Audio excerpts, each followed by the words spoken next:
Beri ketemukan.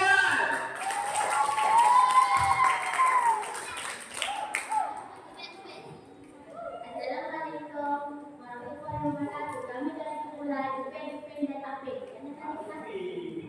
Dapat kami minta budak-budak yang apa tu?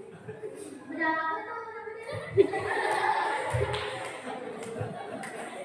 Budak-budak tak boleh diam. Baca hari ini. Ya.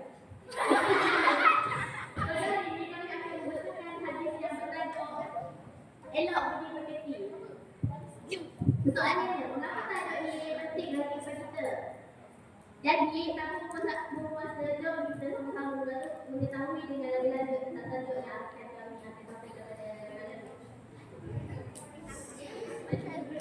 Tolong beri Allah satu pukul kau. Sebaik-baik orang mukmin ialah yang elok budi pekerti. Pelajarannya, hal ini dapat mewujudkan kehidupan yang aman dan harus kita akan dapat disenangi dan dihormati oleh orang sekeliling.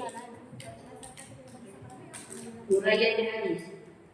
Kita hendaklah sentiasa mengamalkan akhlak yang baik dalam kehidupan supaya menjadi insan yang disayangi dan dihormati. Kepada cikgu-cikgu dan murid-murid kawan-kawan semua lah. Kita pernah tak terfikir bahawa melalui perkatakan lagu orang lain tak boleh menilai kepribadian kita. Sebab itulah elok budi pekerti yang amat penting dalam kehidupan kita lah. Jangan kita tengok lagi kita nak.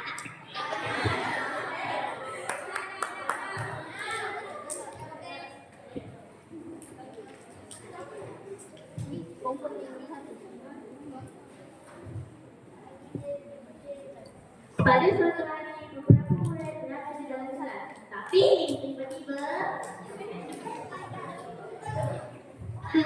cuba ni kau ni. InsyaAllah, kau ni tak payah dari cik dia. Betul, kita. Betul, kita.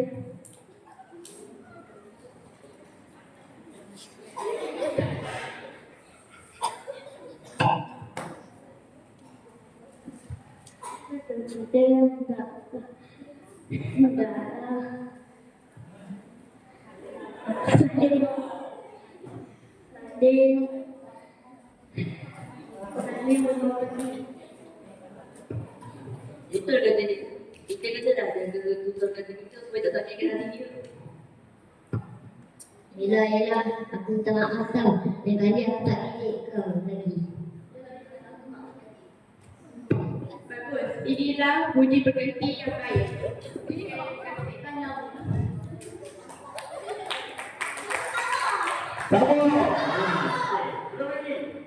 Daripada lakonan ini kita dapat belajar bahawa budi pekerti yang baik menunjukkan hubungan yang harmoni. Marilah kita mengenalkan budi pekerti yang baik dalam kehidupan.